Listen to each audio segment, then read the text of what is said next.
எல்லோருக்கும் வணக்கம். நாம இப்ப வாழ்ந்துட்டு இருக்கிற இந்த டிஜிட்டல் உலகத்துல ஒரு குடிமகனா இருக்கிறதுக்கு உண்மையான அர்த்தம் என்ன?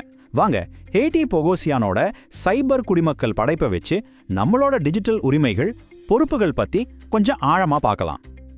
வாங்க, ஒரு முக்கியமான கேள்வியோட ஆரம்பிக்கலாம். இந்த ஆன்லைன் உலகத்துல நீங்க யாரு? உங்க உரிமைகளை தெரிஞ்சுக்கிட்டு சுறுசுறுப்பா செயல்படுற ஒரு குடிமகனா, இல்ல அமைதியா கண்காணிக்கப்படுற ஒரு நபரா? இந்த கேள்விதான் நம்மளோட இந்த முழு அலசலுக்கும் ஒரு அடித்தளமா இருக்க போகுது. அப்போ இந்த சைபர் குடிமகன் அப்படின்னா என்ன அர்த்தம்? சுன்னா இன்டர்நெட் பயன்படுத்துறவங்கன்னு மட்டும் இல்ல, நாம பயன்படுத்துற டெக்னாலஜியோட சக்தி, அதனால வர்ற விளைவுகள், நம்ம உரிமைகள் எல்லாத்தையும் புரிஞ்சுக்கிட்டு இந்த டிஜிட்டல் சமூகத்தை உருவாக்குறதுல தீவிரமா பங்கெடுத்துக்கிற ஒருத்தர். இதுதான் நாம எல்லாருமே அடைய வேண்டிய ஒரு நிலை. ஆனா பாருங்க, இந்த நிலையை அடையிறது அவ்வளோ சுலபமான விஷயம் இல்ல. ஏன்னா நாம எல்லாருமே ஒரு பெரிய டிஜிட்டல் குழப்பத்துல மாட்டிட்டு இருக்கோம். இங்க டெக்னாலஜி நமக்கு சுதந்திரம் கொடுக்கிற ஒரு கருவியாவும் இருக்கு, அதே சமயம் நம்மளை கட்டுப்படுத்துற ஒரு ஆயுதமாவும் இருக்கு. இப்ப பாருங்க, டெக்னாலஜிக்கு ரெண்டு முகம் இருக்கு. ஒரு பக்கம் பாத்தீங்கன்னா அது நம்மள மாதிரி பலரை ஒன்னு சேர்க்குது, பேச முடியாதவங்களுக்கு குரல் கொடுக்குது, ஜனநாயகத்தையே பலப்படுத்துது.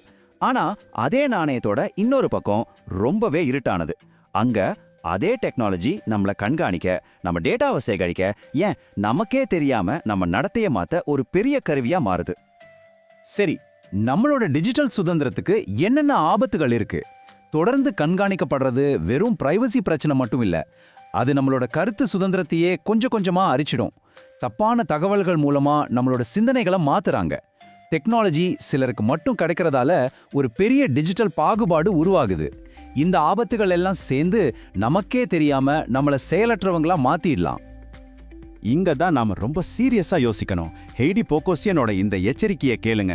நாம கொஞ்சம் கவனக்குறைவா இருந்தா கூட இந்த டெக்னாலஜி நம்மள வெறும் பார்வையாளர்களா, பெரிய கம்பெனிகளும் அரசாங்கமும் ஆட்டி வைக்கிற பொம்மைகளாவும் மாத்திடும்.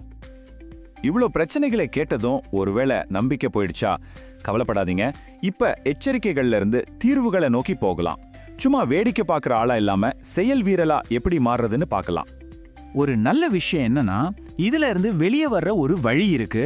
இந்த புத்தகம் வெறும் ஆபத்துகளை மட்டும் சொல்லல, இந்த நிலைமையை மாத்துறதுக்கு ஒரு தெளிவான வழியையும் காட்டுது. அப்போ இப்ப நமக்கு முன்னாடி இருக்கிற பெரிய கேள்வி இதுதான்: நம்ம டிஜிட்டல் உரிமைகளை எப்படி காப்பாத்திக்கிறது? டெக்னாலஜியை நம்ம எஜமானனா ஆக விடாம நம்ம சேவகனா எப்படி வச்சுக்கிறது? வாங்க, அதுக்கு என்ன வழின்னு பார்க்கலாம். சரி, இப்ப நேரடியா விஷயத்துக்கு வருவோம். இதுதான் உங்களுக்கான டிஜிட்டல் ஆக்ஷன் பிளான். ஒரு தனி நபரா இருந்து ஒரு சமூகமா வரைக்கும் ஒவ்வொரு லெவல்லையும் நம்ம என்ன செய்யணுங்கிறதுக்கான படிகள் தான் இது. நம்ம பாதுகாப்பு நம்ம கையில தான் இருக்கு. VPN மாதிரியான டூல்ஸ் நம்ம ஆன்லைன் அடையாளத்தை பாதுகாக்க உதவும். நீங்க கவனிச்சிருக்கீங்களா? ஒவ்வொரு தடவையும் ஒரு ஆப் இன்ஸ்டால் பண்ணும்போது அது உங்க கான்டாக்ட்ஸ், கேமரான்னு எல்லாத்துக்கும் பர்மிஷன் கேட்கும். அந்த பர்மிஷன்களை கட்டுப்படுத்துறது ரொம்ப முக்கியம். எல்லாத்துக்கும் மேல பார்க்குற ஒவ்வொரு செய்தியும் நம்பாம அது உண்மையா பொய்யான்னு யோசிக்கிற மீடியா லிட்ரஸி இன்னைக்கு ரொம்ப ரொம்ப அவசியம். சரி, இந்த டெக்னாலஜியை உருவாக்குறாங்களே அந்த ப்ரொஃபஷனல்ஸ், அவங்களோட பங்கு ரொம்ப ரொம்ப பெருசு. அவங்க வேலை செய்யற இடங்கள்ல டேட்டா பாதுகாப்பை உறுதி செய்யணும். அது மட்டும் இல்ல, ஆர்டிஃபிஷியல் இன்டெலிஜென்ஸ் மாதிரியான சக்தி வாய்ந்த கருவிகள் சரியான நெறிமுறைகளோடு தான் பயன்படுத்தப்படணும்னு அவங்க குரல் கொடுக்கணும். ஏன்னா அவங்களோட முடிவுகள் லட்சக்கணக்கான மக்களை பாதிக்கும். நம்ம அடுத்த தலைமுறையை உருவாக்குறதுல கல்விக்கு ஒரு பெரிய பங்கு இருக்கு இல்லையா? ஸ்கூல், காலேஜ்ல எல்லாம் டிஜிட்டல் சிட்டிசன்ஷிப்பை பத்தி சொல்லிக் கொடுக்கணும். டெக்னாலஜியை எப்படி பயன்படுத்துறதுங்கிறத விட அதை ஏன், எதுக்கு பயன்படுத்துறோம்னு யோசிக்கிற அந்த விமர்சன சிந்தனையை ஸ்டூடெண்ட்ஸ் கிட்ட வளர்க்கறது ரொம்ப முக்கியம். நம்ம தனியா முயற்சி பண்றது ஒரு பக்கம் இருந்தாலும் பெரிய மாற்றங்களுக்கு அரசாங்கத்தோட கொள்கைகள் தான் தேவை.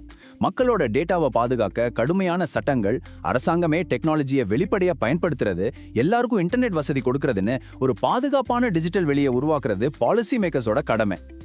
ஒரு சமூகமா நம்ம எல்லாரும் ஒன்னா சேர்ந்தா நம்ம சக்தி ரொம்ப அதிகம். இந்த டேபிள் அழகா காட்டுது பாருங்க. ஒவ்வொரு பெரிய சவாலுக்கும் ஒரு கூட்டு தீர்வு இருக்கு. பெரிய கம்பெனிகள் டேட்டாவை எடுத்தா நம்ம விழிப்புணர்வை உண்டாக்குறோம். அவங்க பொறுப்பு இல்லாம நடந்துகிட்டா டிஜிட்டல் உரிமை குழுக்களுக்கு சப்போர்ட் பண்ணி நம்ம கேள்வி கேட்கிறோம். இதுதான் ஆக்டிவ் சிட்டிசன்ஷிப். சரி, இது எல்லாத்துல இருந்து நம்ம எடுத்துக்க வேண்டிய முக்கியமான விஷயம் என்ன? நம்ம டிஜிட்டல் எதிர்காலத்தை நம்ம எப்படி பார்க்கணும்? இன்னைக்கு குடிமகன் சொல்றதோட அர்த்தமே மொத்தமா மாறிடுச்சு. அது வெறும் ஓட்டு உரிமையோ இல்ல சட்ட உரிமைகளோ மட்டும் இல்ல. நம்ம டேட்டா யார் கண்ட்ரோல்ல இருக்கு, நம்ம கண்காணிக்கப்படுறோமாங்கிற விழிப்புணர்வு, அப்புறம் இந்த டெக்னாலஜியோட திசையை தீர்மானிக்கிறதுல நம்மளோட தீவிரமான பங்களிப்பு, இதுதான் உண்மையான குடியுரிமை. கடைசியா ஒண்ணே ஒண்ணு மட்டும் மனசுல வச்சுக்கோங்க, நம்ம டிஜிட்டல் சமுதாயத்தோட எதிர்காலங்கிறது ஏற்கனவே எழுதி வச்ச விதி கிடையாது. அது இன்னும் எழுதப்படாத ஒரு புத்தகம். அந்த புத்தகத்தோட ஆசிரியர்கள் வேற யாரும் இல்ல, நாம தான். நம்ம ஒவ்வொரு சின்ன செயலும் அந்த புத்தகத்தோட அடுத்த பக்கத்தை எழுதிட்டு இருக்கு. இப்போ கேள்வி உங்ககிட்ட தான். ஒரு சைபர் குடிமகனா இந்த டிஜிட்டல் உலகத்தை இன்னும் ஒரு நல்ல இடமா மாத்த உங்களோட பங்களிப்பு என்னவா இருக்கும்? நீங்க எப்படி ஈடுபட போறீங்க? யோசிச்சு பாருங்க.